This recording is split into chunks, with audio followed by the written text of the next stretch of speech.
just to make sure I see. Okay, So- thank you. Morning. How are you? Okay.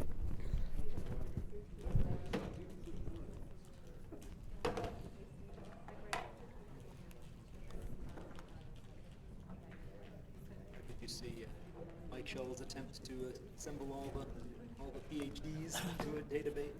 Yes, I have to insert some more too, but I noticed that Stanowaki was missing to find out who his actual CU official advisor was. Tom Holter was his main research mentor. I'm not sure who his CU was.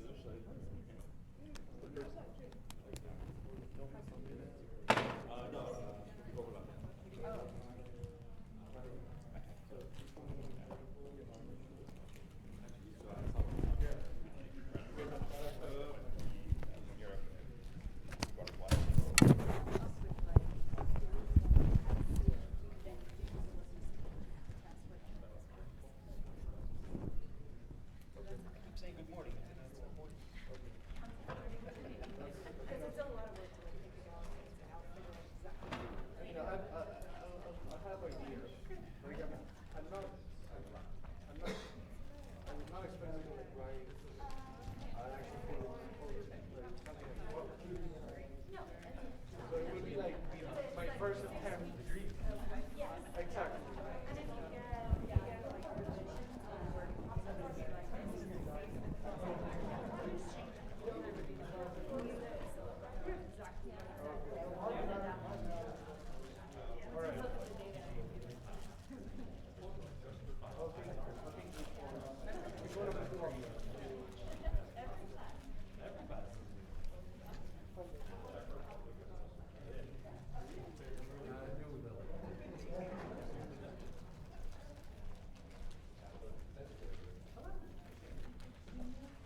This has been here for a week.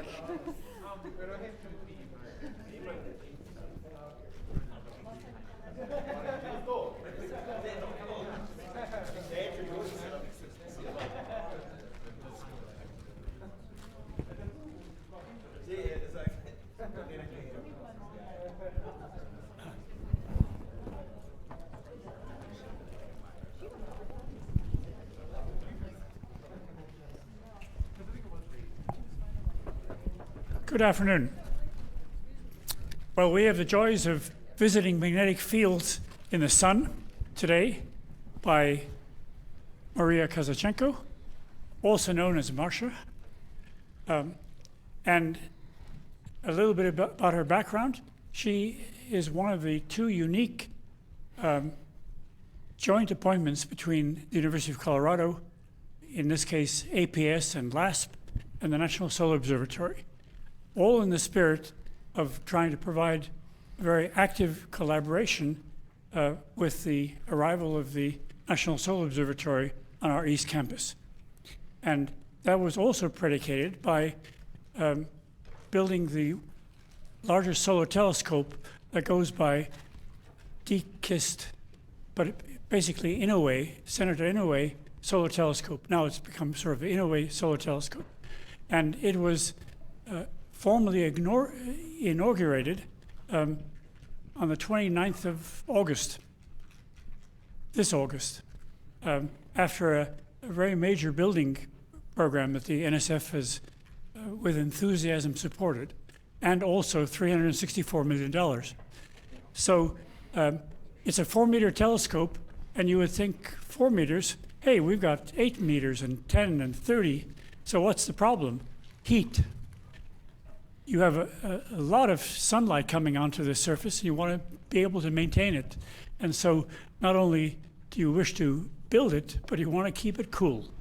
And its DKIST is run by the National Solar Observatory, but they sit on the top of Haleakala in Maui at around almost 11,000 feet, or 10,500. And the telescope is really a microscope in a way, but because the magnetism of the sun is on very many scales, and our greatest challenge is to be able to unfold these. And Masha is the one person who's taking a very active part in trying to figure out the manner in which magnetism is stored and then released, sometimes quite eruptively. Her own background is that she did an undergraduate job in St. Petersburg State University in Russia, finishing this in 2005, and then decided to come to Montana State University to work in the physics department there on a PhD, basically on the various aspects of magnetic field energy and eruptions and all the other things that go on, particularly on the larger scales. And then she went for an extended stint of 8 years or so at the Space Sciences Lab in Berkeley, and then was invited to join our faculty in 2018. And here she is. Yes. So may we give her a round of applause for magnetism.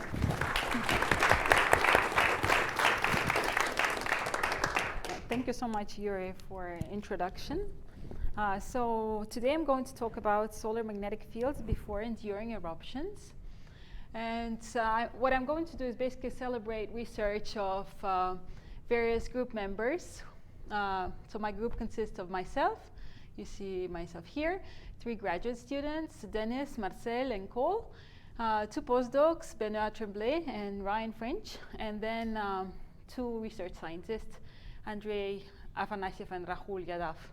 I joined here in 2018, and then majority of my group joined later 2019, 2020, and then 2 more people this year. So it's a fairly young group. So today I'm going to talk what do we study in my group. This is magnetic fields on the solar surface and above. And what you see here is a magnetogram from Solar Dynamics Observatory.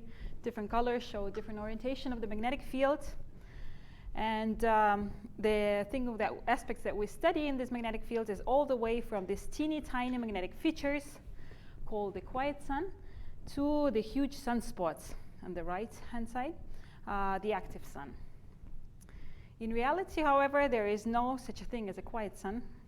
There are flares and eruptions seen everywhere. And here is just an illustration, tiny flares discovered by Solar Orbiter just a couple of years ago, published in Science. And what you see here, hard to see, but there are these tiny brightenings, tiny eruptions, flares, that you see everywhere on the surface of the sun. And then these flares, they continue all the way to large scales. Here's a huge flare observed by the Solar Dynamics Observatory in ultraviolet. So where all this energy comes from? It comes from magnetic fields, and that's the reason why my group looks at magnetic fields. So we study how these fields evolve with the goal of understanding the life cycle powering these flares on different scales.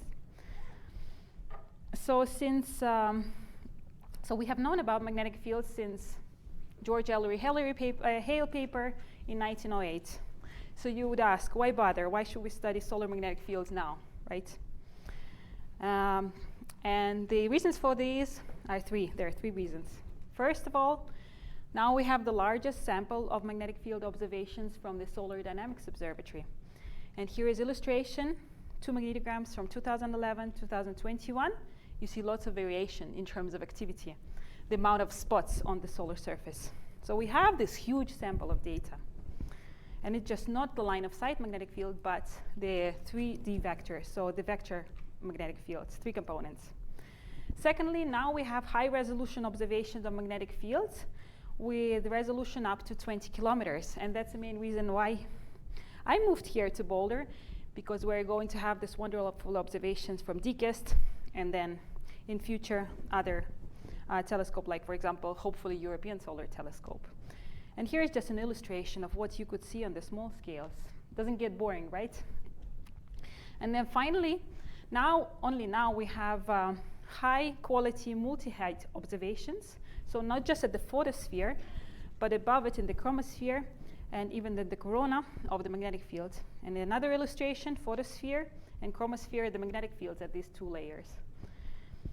And the best thing is that none of this is available on other stars, yet we want to understand what's going on different types of stars. So Sun is our closest laboratory. So while in my group we look at magnetic fields at different scales, today I will focus on magnetic fields in sunspots on the larger scales. Why is that? Well, DKIST is still in commissioning mode. We do not have the data yet, at least in my group, and hopefully we'll have it next year. So we are stuck with previous data and the Solar Dynamics Observatory data. All of our current small-scale work in my group is based on the pre-DKIST data, such as, for example, IMAX work. I'm not going to talk about it, by graduate student Dennis Tilipman, where we're looking at the energy flow through the quiet sun.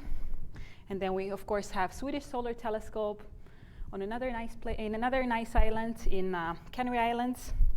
The data, again, for the quiet sun, the paper that just came out by an RU student we worked with at the National Solar Observatory. And then the final reason is that we have plenty of interesting results in the quiet sun, and in the active sun, in the quiet sun as well. But today I'm going to focus on the active sun. So let us start. In my talk today on solar magnetic fields before and during eruptions, I basically will give an overview of our understanding of the life cycle of magnetic fields, which is basically a story of magnetic energy storage and release.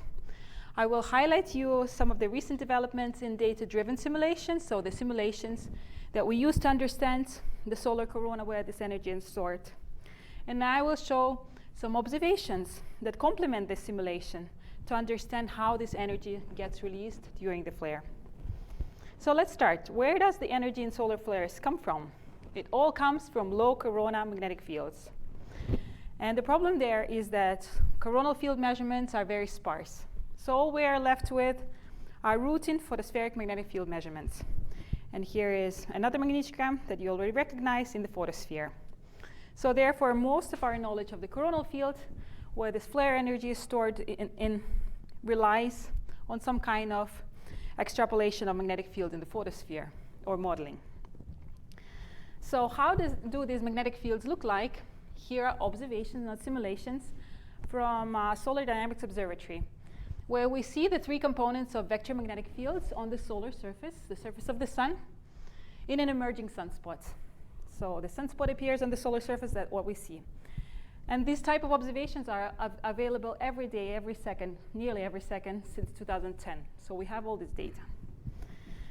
From these photospheric field measurements, we now know that sunspots, they first store magnetic energy over days and then release it over minutes very quickly. And here is solar surface seen in white light with the yellow loops in ultraviolet. On the right, you see coronal loops. And the continuum, zoom in on the same active region I just showed you. So you see lots of shearing, lots of rotation, lots of dynamics. So the life cycle of active region magnetic fields is basically a story of magnetic energy storage and release. And the two questions I'm going to address today regarding storage is how this pre-eruptive field created, and secondly, what is the structure of magnetic field before we have a flare. And in the release chapter of this book, I will talk about what destabilizes this pre-eruption magnetic field. So what's the flare trigger? Do we know it or not? And how does the field change? What happens with the magnetic field during the flare? So let's start. So the storage, how does the storage of magnetic field happens, or magnetic energy happens before the flare? With the three processes and a mix of them. First, the flux emergence. On the right, you see a sunspot basically emerging on the solar surface. And that's how magnetic energy gets stored. Then there is immense amount of shearing and rotation that again twists the overlying magnetic fields and stores energy. There is also flux cancellation when the sunspot basically disappears or collides with other sunspots. This also contributes to the formation of this overlying field structures, or a mix of all of these. So that's what stores the energy. Now, as a result of the storage, what do you get? You get some pre-flare magnetic field structure. What specific structure do you have? And here there are two scenarios. First, a sheared magnetic arcade. And on the right is the illustration from simulation. You have the photosphere, and above it, field lines where sheared flux, magnetic flux, is larger than twisted flux, so some sheared field. And then the second type of structure before the flare could be magnetic flux rope, shown here on the right, which is basically a twisted flux rope that could be weakly twisted if there is just one turn from one foot point to another one, moderately twisted, or highly twisted. So which one is the right one? Still a big debate. You go to any meeting, you see people from both camps. And the latest consensus, I would say, has been published in this paper just 2 years ago by a large group of people, that there is this gradual transition from arcade into the flux rope. And it really depends when you look at your sunspot, at your active region. Now, what happens during the flare? What's the flare trigger? Again, not one answer here. Two options. It's either ideal MHD instability as a trigger, so no reconnection. It's either kink, when your field is too twisted and it kinks, as illustrated here. Or you have, for example, torus, when field decays too fast, so your field basically erupts.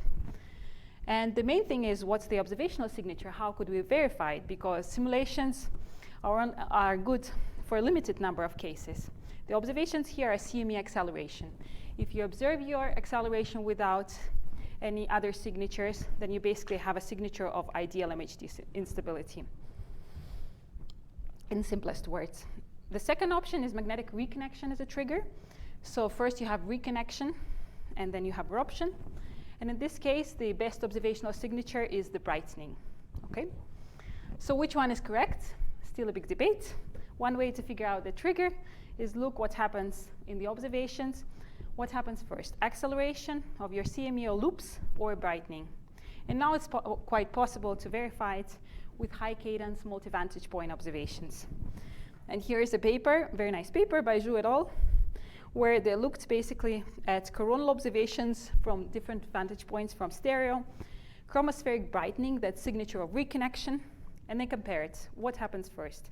And here is basically a histogram. Which events had acceleration or reconnection first? And the funny conclusion is that there is no simple answer again. There are all three cases observed. Some events have accelerations first, some events have reconnection first. There are simultaneous events, but the interesting finding is that all the large flares, they have either reconnection-led, either reconnection happening first or simultaneous. So it seems that it's reconnection that's really driving the system. So what happens with magnetic fields once you have the flare, once you have the trigger? Here is a standard flare model called CSHKP, after the first names of the authors who first suggested it. According to the standard flare model, you have reconnection between basically sheared arcade or flux rope and some field nearby. As a result of this reconnection, you have cusp-shaped loops over here below, and then a plasmoid above, which is a CME. Okay? And what this process does is that it converts, the reconnection basically converts the free magnetic energy of the field into other forms of energy. Heat, particle acceleration, still magnetic energy, you name it. And why this model is loved by solar physicists? Because it explains many observations, such as, for example, the CME eruption as a result of this reconnection, this post-flare flare arcade in green here, or the flare ribbons at the foot points of this flare arcade. Or, for example, what else? The dimmings, as you have this expanding flux rope that's sitting in the middle of your CME, you have these dim structures observed in the corona. So very nice models. However, it's just a cartoon. And now we have many different models to understand the details, the quantitative details, for both flare energy storage and release. So there are two groups of models here that have been historically used. First are static models, which basically used photospheric magnetograms and then used extrapolation to understand what's the field structure above of some form. Then on the other hand side, there are dynamic models. These are models with memory that evolve magnetic field from one time step to another. And again, here we have data-inspired models that don't necessarily use observations. We have data-constrained models. They try to mimic observations at one specific time. And then we have data-driven models. These are the only models that use a sequence of vector or line-of-sight magnetograms at the lower boundary to understand what's the field structure in this invisible coronal field layer. And these models became popular very recently in solar terms, since 2012, basically, since the first publication. And the reason why they appeared, because with Solar Dynamics Observatory, we started having this vector magnetic field measurement at the photosphere. Okay. So a little bit of scary equations. Currently, data-driven models come in two flavors. Magnetofrictional model, or MHD light, evolve just one equation. Evolve coronal field using induction equation shown here. I'm not going to go into details, but we don't have much thermodynamics here, no temperature, no density, just the magnetic field that's being evolved. And at the lower boundary, it used photospheric magnetic fields. Then on the other hand side, we have full MHD equations that solves all the full set of MHD equations, much more complicated, much more realistic, and again, uses photospheric magnetograms and electric fields for boundary conditions. The advantage of the magnetofrictional model is that these are computationally inexpensive, and they represent the quasi-static magnetic field evolution very well. However, they don't work very well for flares. The disadvantage of full MHD equations is that they're computationally expensive. However, they work for flares, so that's a good thing. So the best of this world is to use a hybrid model. The magnetofrictional when you have a quasi-static evolution of your active region, and then full MHD when you have a flare. However, both of these approaches, these data-driven models, they need not only magnetic field that you observe, but also electric field that you have to derive somehow from your photospheric observations. And there are many physics-based methods to derive electric field, which are all based on using the Faraday's law, shown in here, and observed magnetic field. So basically, these electric field methods to derive the boundary conditions for data-driven models, they have to somehow to invert this equation to derive the electric field that's needed. And one example of such a method is the method that we developed before I came here, the PDFI method, which we keep improving since then, and many other methods that I'm not going to talk about today. So how do we decide which electric field method is the best, right? It's really important which boundary conditions you use in your simulations, as many of you know. So how do you decide which method is the best? In the past, a small bipolar emerging magnetic region simulation was used. And here on the right are the snapshots of magnetic fields from this simulation. Basically, in this case, we know magnetic fields, we know velocity fields, we know electric fields. We pretend that we only know the magnetic fields and then compare the outputs of our inversions with simulations. So using these various methods, we basically compared different performance, the pointing fluxes from all these different methods. And in the 6 panels, I'm showing you performance of different methods. On the y-axis is the derived pointing flux. On the x-axis is the actual simulation pointing flux.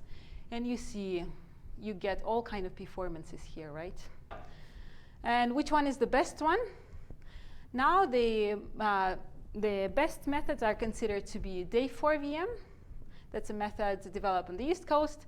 And then the PDFI method that I developed with collaborators in my past life. So one problem with this test is that the sun is much more complex. So you've seen this simulation. Doesn't look like a real sunspot, right? So we tried to improve on the methodology of this electric field inversion methods by using a more realistic simulation where the answer is known. So Andrei Afanasyev and my group improved that by testing the PDFI method using a more realistic simulation of an emerging sunspot from a simulation performed by Yuhong Fang here at High Altitude Observatory in Boulder. And what we found for this more realistic simulation, here I'm showing the panels for EX, EY, EZ, and the Poynting flux, so the three components of electric field, and then the scatter plot in between. So the best one is basically this, the diagonal line. So we see the agreement is quite good when we have emergence of sunspots. However, it is not so good when the sunspot starts rotating, and we've been trying to figure out what's going on there, and it might be the case that the sunspot is just too smooth in the simulation that we're dealing with, when in the reality, sunspots have much more structure. So now we're in the process of using even more realistic simulation. There is never time to stop improving to figure out what's going on and to improve our methodology.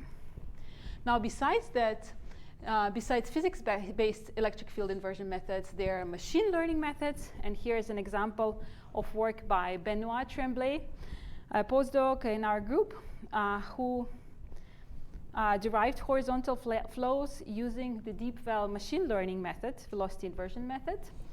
And on the right are these flows. It retrieved at the edge of the synthetic sunspot. So this method uses a neural network trained on a simulation where flows are known to then derive the actual flows on the sun. And we've published several papers on that and are working on one paper now, right now. So we then use this derived electric fields from PDFI method to run a quasi-static model of the coronal magnetic field. And here is an example of magnetofrictional simulation. Coronal magnetic fields at different heights evolved in response to observed photospheric and electric fields during 6.4 days of active region evolution. What we observed here, so here are the two top views at different heights above the photosphere, and side views of two components of the magnetic field. What we observed is a gradual buildup of sheared and twisted magnetic fields. So what's the structure of the magnetic field before the eruption? When we looked at pre-eruptive magnetic field configuration from the simulation, we found that there are two twisted flux ropes shown in blue color and the green color here, the side view and then the top view. And the question is how real these simulations are. So we compared these, not me, in fact, it was a research scientist from my group, Andrei Afanasyev. We compared these simulations with coronal emission, and we found quite a good general agreements between these two flux ropes derived from the simulations and the observations. So what happens with these two flux ropes during the flare? We then use the field from this quasi-static magnetofrictional simulation as an initial state for a more realistic MHD run.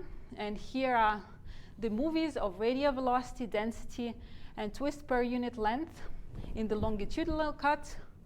So when we inserted these two flux rope into more realistic simulation, we found that they immediately leave the domains and look like they are erupting.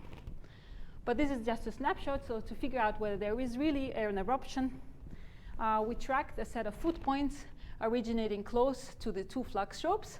And here on the left, I'm showing you the field lines following Lagrangian particles with density as a background. So what do we see?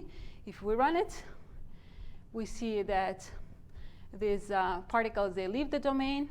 We see a dark cavity where the twisted flux rope is seating. So it's clearly an eruption. Now, what caused the eruption? From our analysis, it looks like it's clearly the reconnection between the two flux ropes. So here is a pre-eruption field structure, and during the eruption, so you see that there is reconnection happening in here that leads to formation of this one system of field lines. To verify our model properties with observations, we looked at flare ribbons, which are basically the foot points of the reconnection field lines. They serve as a direct signature of processes in so hard to observe area above in the reconnection region. And so here are the flare ribbons in active regions. And here is their time evolution from blue to red. As these ribbons, they sweep the photosphere. The flux that they sweep directly tell us how much flux is being reconnected at each point of time. So they're highly valuable because they tell us about the shear reconnection dynamics that we cannot observe otherwise. And so here is a very interesting comparison of observed and model flare ribbons and reconnection fluxes. Left are observations, right are simulation as a function of time. From the simulation that I've showed you before, you see that there is very similar ribbon morphology and evolution, very encouraging. And then the reconnection flux versus time, so the amount of flux that's being swept by ribbons. Although has a different shape, but in general, very similar quantities. So 6 versus 8, 10 to the 21 Maxwells. So what is the take-home message from these data-driven models of coronal magnetic fields? These new models, they allow us to derive the global magnetic field structure before and during the eruption, including this gradual multiple-day storage of magnetic energy. They allow us to track the formation of this twisted and sheared magnetic field structure before the eruption. They allow us to capture sudden energy release due to reconnection. What they don't allow to do us is to figure out this type of behavior for many events. They're extremely computationally expensive. I've shown you just one event. And they also use simplified physics. Their goal is to really capture the magnetic field evolution. They do not capture the details of energy release. And they are still not good at their current stage to predict flare timing. So here, when the observations come into play, which provide us with statistics for many events, they capture energy release process in high detail. And over the last 10 years of solar dynamics observatory observations in EUV and magnetic fields, we have tons of observations. And from statistical analysis, we have learned a lot about magnetic energy release process. We learned about the reconnection region magnetism from ribbons, magnetic field changes during the flares, flux rope expansion from dimmings. So there has been lots of improvements in this area of research. And because of this massive amount of new observations, recently I've written this review paper on the short-term variability of basically magnetic fields using these observations. And today I'm going to show you the examples of the first two aspects.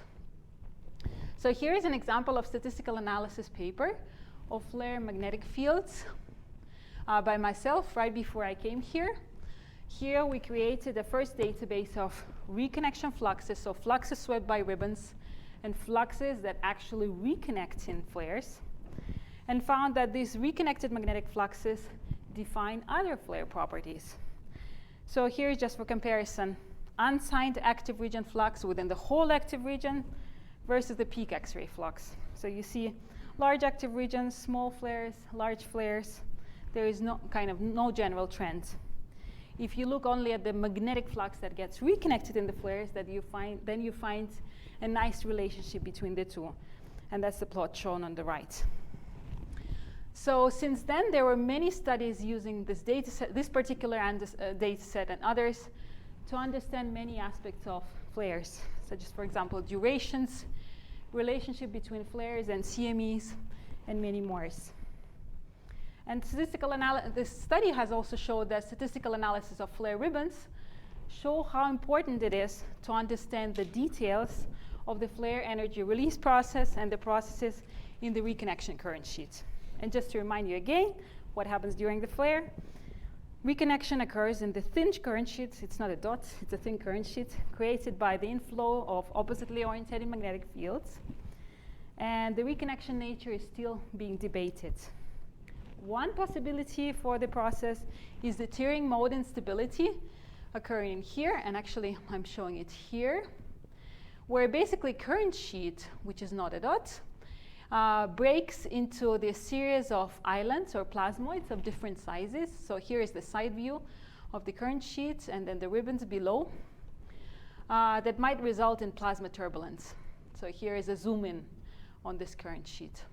So the details of this process are still unclear, and the main problem with these is that current sheets are extremely hard to observe, very hard. You can only observe them on the limb. But in the majority of the flares you see are on the disk, right? We don't have limb observations. But there are a few papers, but it's very hard.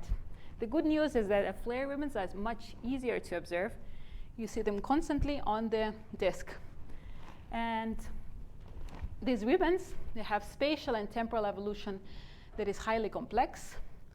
First, they move parallel to the polarity inversion line that separates two different polarities. Then they move perpendicular. There is immense amount of fine structure that you see here. You see hooks, you see swirls. And it has been discovered fairly recently, to my knowledge, by iris and ground-based observations. Curiously, in the Earth magnetic tail, there are similar structures to ribbons called auroral beads. And I'm sure from the cross-disciplinary comparison of these two nature phenomena, we could learn a lot. But the question I'm asking in this talk, could we use ribbons motion and fine structure to infer properties of the current sheet above? And I will show you today two examples of such studies by two graduate students. So in the first study, a graduate student, Marcel Corchado, sitting over there, discovered and analyzed oscillations in the reconnection flux rates. So on the top right panel, I'm showing you a plot of reconnection flux that looks kind of smooth. But then if you take derivative of this reconnection flux, you find that there are oscillations in here. There are these 3 minutes oscillations that nobody reported before, that Marcel and myself have discovered for many events.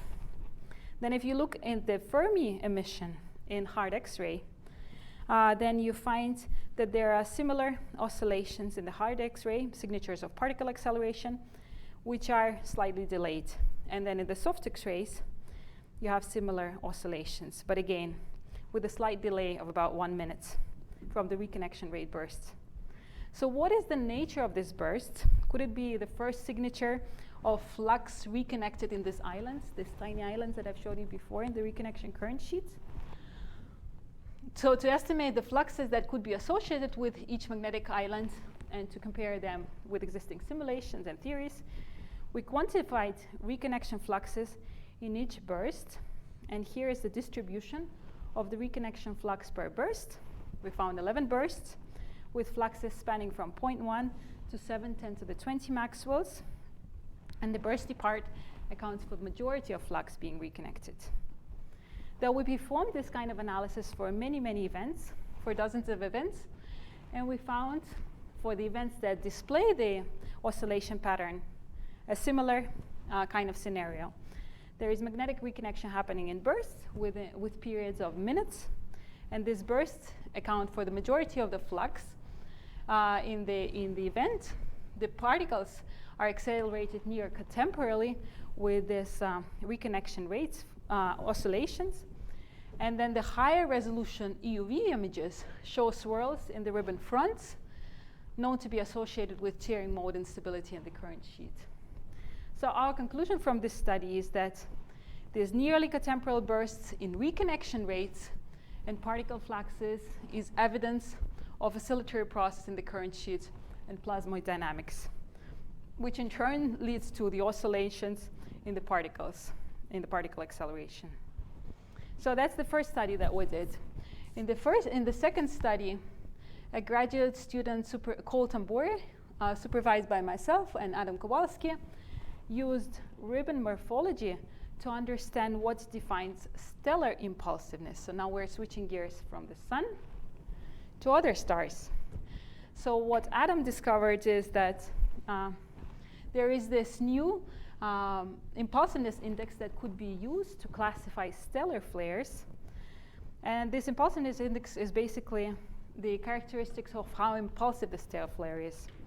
It's a ratio of the light curve peak to the duration of the to the typical basically time scale of this light curve during the flare. So what is really going on there with these stellar flares? The problem is that there is no spatial resolution on stars, at least not so much as we have on the sun, but the sun could help. So our idea here was to use flare ribbons to see what happens with this impulsiveness. Specifically, the motion of ribbons as a proxy of how sheer the magnetic fields as the flare evolves. And by the way, here is Cole sitting there, knowing much more about this research. So from spatial analysis of flare ribbons, what we found is that the rise phase in ultraviolet in solar flares usually corresponds to the first phase of flare ribbon motion when they move parallel to the polarity inversion line separating this polarity. So the rise phase in here corresponds to this parallel motion of flare ribbons. And then the decay phase in EUV corresponds to the perpendicular motion, so shown in here.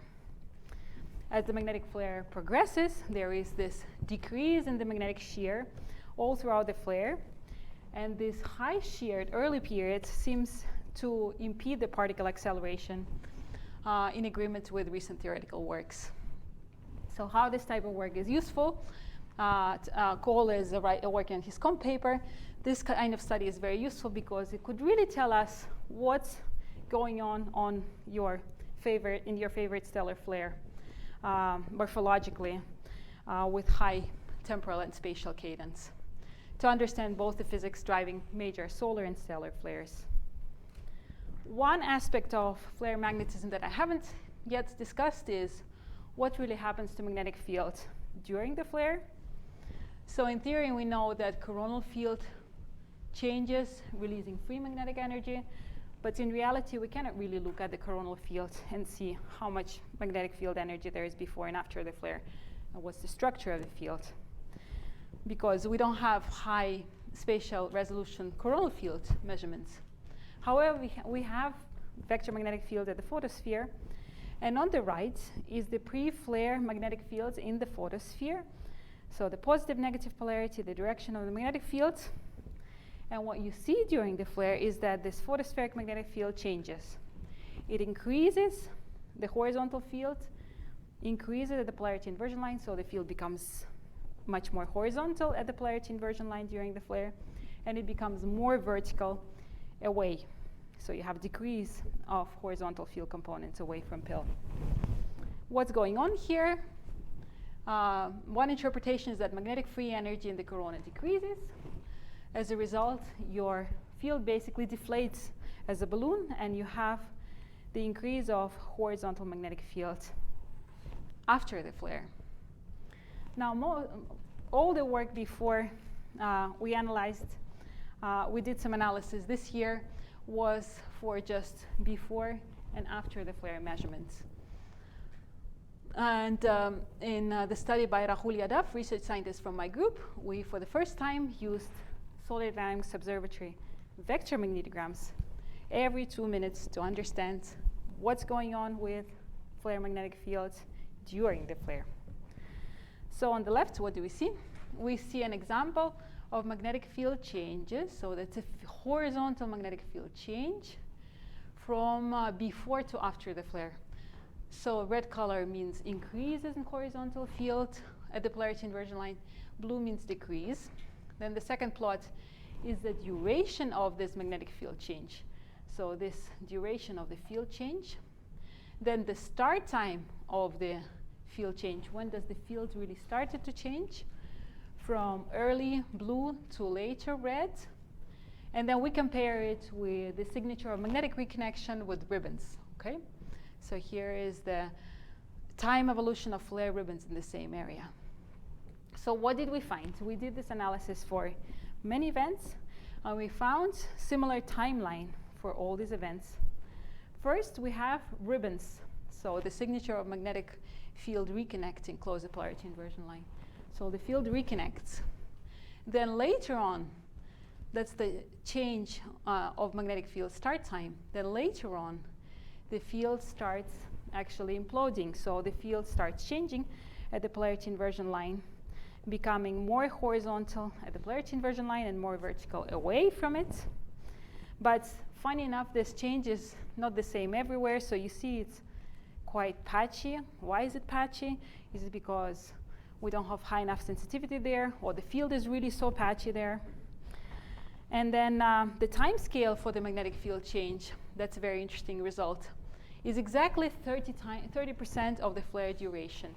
So there seems to be a very one-to-one correspondence between the overall flare duration and the time it changes for the field basically to implode. And these nice results were obtained by Rahul Yadav just early this year. So I told you about solar magnetic fields before and during eruptions. And the question is, why do we care about this local solar magnetism? Do these magnetic fields have any effects on what's going on around the star? And the answer is absolutely. CMEs, coronal mass ejections, and interplanetary coronal mass ejection magnetic field properties are strongly, strongly tied to the source region magnetic field properties. And here are just a couple of illustrations for this. Here is acceleration of CME versus the reconnection flux rate, peak rate, and you see there is this correlation between the two. A similar plot for not the accelerations this time, but the speeds of CMEs and the reconnection fluxes. So one is the kind of interplanetary process, another one is local solar process. And again, there is this nice correlation for fast CMEs, for slow CMEs that are below this ambient solar wind speed. This correlation is not so strong. So there, and then finally here is a comparison of basically the darkness of dimmings when the plasma gets evacuated and the CME velocity. So again, local solar property and the global interplanetary. So absolutely there is this relationship between the two. And then the last thing I wanted to mention, solar magnetic fields also define why some flares are confined and others eruptive. Very nice analysis performed early this year by Ting Li and the company, where they looked at 106 large flares, and they found that there is this new property, what they call relative non-potentiality, which is basically a ratio between min twist at the polarity inversion line, which basically represents the free magnetic energy close to polarity inversion line divided by the active region magnetic flux, which is the overlying field. So there is this ratio of free magnetic energy divided by the overlying flux that seems to define very well which flares will be confined. That means it will stay close to the sun, and then eruptive. They found that the larger active regions, so large active regions with weaker twisted fields at polarity inversion line, with less free energy, so basically little free energy, large overlying fields, your flare cannot get out. You have confined flare. When you have smaller active region with stronger twisted fields, so lots of free energy, and weaker overlying fields, then you have an eruptive flare. So largest active region don't always host the largest CMEs. So what are the take-home messages from my talk? Solar magnetic fields before and during eruptions. Sunspots or active regions, they store magnetic energy over days. As they rotate, shear, emerge, cancel. What is the pre-flare magnetic structure? A sheared arcade slowly transformed to a flux rope before or during the flare. What triggers the energy release? Either reconnection or ideal instability. With recently developed data-driven simulation of coronal fields, we can capture many parts of this story of energy storage and release, including the multi-day formation of flux ropes, the reconnection, and also some flare signatures. The observations are absolutely necessary to understand the dynamics of energy release process. For example, flare ribbons, I think these are really the new powerful tool to understand what's going on in the current sheet. We have just scratched the surface here. And then I also talked about the post-reconnection magnetic field implosion that could be studied with observations. From smaller picture to bigger picture, magnetic field properties on the sun define flare ability to become a coronal mass ejection, as well as the CME propagation across the heliosphere, especially in the early phases. And as the closest star, our sun really provides us with a high-resolution story of stellar eruptions. So it seems we've solved everything, but that's we're just in the middle. So the future, we're now entering what I call the golden age of solar physics, especially for magnetism. So with DKIST, we are going to measure magnetic field in the chromosphere and disk and the corona. We're going to look into quiet sun magnetism. Solar orbiter is observing the sun from different vantage points, so we're going to measure magnetic fields from different vantage points. PSP, of course, in situ. Parker Solar Probe, in situ measurements of magnetic fields. And these three, they really bring us to this new multi-messenger.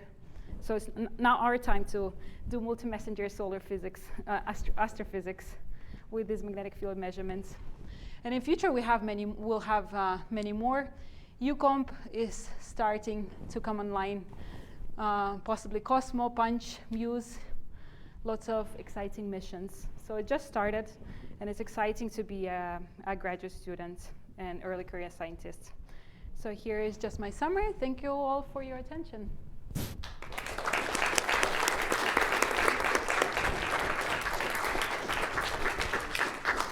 May we turn now to some questions? Yes? Great talk. Thank you so much. So you have the measure of fields like in the very driven model as boundary conditions, and then you see what happens. Yes. Is there any feedback back to what the fields are there from what's going above it? I mean, in principle, there could be some feedback, but we don't have any feedback. We just drive from the lower boundary, right? Yep. Another question here. Thank you very much for the question. So I have a question about player oscillatory radical Yes. study by Marcel. Yes. I'd like to confirm what's going on. So in the top panel, you show the reconnection of velocity. Right.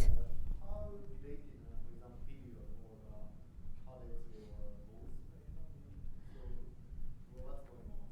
So in this case, for example, we see oscillation, the reconnection rate, right? In red, we see we basically indicate the peaks in the reconnection rate in here. And you see basically you have a peak in here, so you have a peak afterwards in 25 to 50 keV, then another peak which corresponds to the peak, and another one slightly later. Sometimes you have them happening at the same time, sometimes you have a slight delay. How do you think, what's the cause of the delay? It's a good question.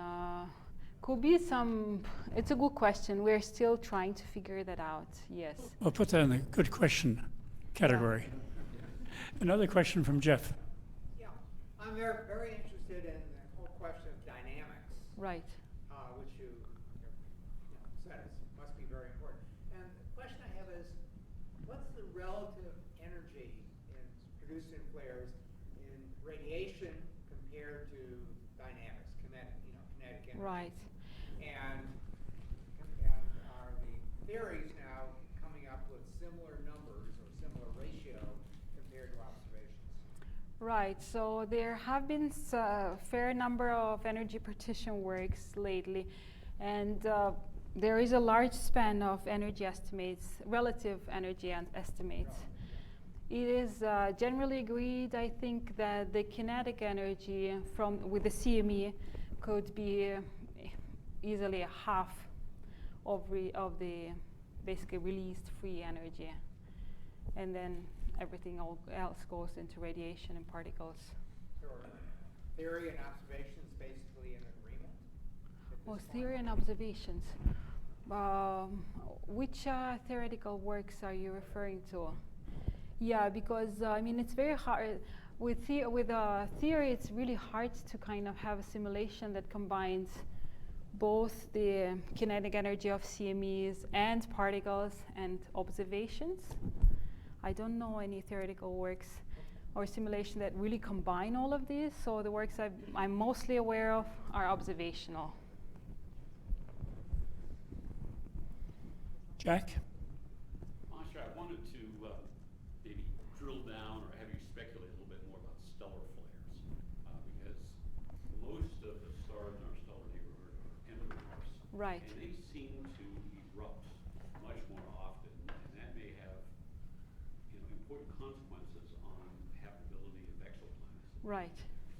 So I was wondering if, based on your modeling that you've done of flaring on the sun, might you speculate why these cooler, lower mass stars, have considerably more eruptions going on? I'm a little bit confused here because I'm not very well familiar with stellar works, but I think one of the problems there was a lack of detection of coronal mass ejections, right, Utah? So That is, as I understand, that is true. There are not many. So on the opposite. Coronal mass ejections. So on the opposite, we don't have enough. Yes, but there. It may also be a lot of these technical radio emissions, and they may fall below the frequencies that we can do here Right. right now. Yeah. But I think there's a lot of ultraviolet Right. flaring and X-ray flaring. So yeah, there is a bunch of flaring, but then not enough CMEs. And what seems from some previous solar works is that it could be the strength of the overlying field that doesn't allow this field to erupt. So you have lots of flares, but you don't have many of them getting out. You still have all the X-ray, EUV, whatever you like emission, but just it doesn't get through as stuff, as mass. Yes? Arway? Yeah, I think Ofer Cohen at Harvard had shown exactly that with a very powerful flaring source, solar type star called FK Comi Berenices. And what Ofer showed, and which Jeremy Drake has very nicely illustrated in some of his talks, is that they show a simulation of a developing flare. And they say, oh my gosh, this flare is going to go off. It's absolutely huge. It's catastrophic. And it certainly is in the X-rays. And now watch the CME, and boop, nothing happens. Because the overlying field, as you showed before, was so strong Right. that it basically inhibited the mass ejection. Right. So I think that might be quite common on these dwarf M stars. Yep. And it may cause them not to be so, catastrophic in terms of exoplanetary atmospheric erosion. It would be so interesting to compare, these observations on the sun and all the other stars, in Yeah. terms of their Well, properties. what really needs to happen, which Jack was alluding to, is we need to detect CMEs on other stars. And this is a very difficult observation Right. problem. And Yeah. people have been working on it for a long time. Right. With no really firm conclusions yet. Yeah. Yeah. That's Yeah, but to be last several years were really revolutionary. Yeah, Utah not so here has a method to determine CMEs, and then there have been a Nature Astronomy paper by Veronica et al. They determine CMEs with dimmings and many other works. Yes, but lots of progress being done there. It will be interesting to try to understand what's really going on magnetically. Yep. We return to a question in the front. Fantastic talk. Thank you. In your takeaway messages slide, you had a gift in the bottom right hand corner. Wait, a couple back. I think it was that one. No. Many conclusion slides, too many.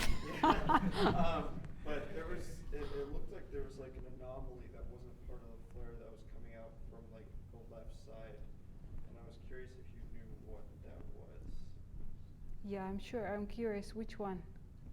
It was towards the end. It was like. I think it's the Soho movie. Yeah. Oh, this. Oh, right. Yes, the LASCO image. This Yeah. one's. It looks like it's very slowly coming out the side. Is that like a planet? Yeah, there could be a planet, right? Planet. Yeah. Very special expulsion. Good. Well, may we thank you again, Masha. Thank you so much, Yuri. Thank you everyone for your attention.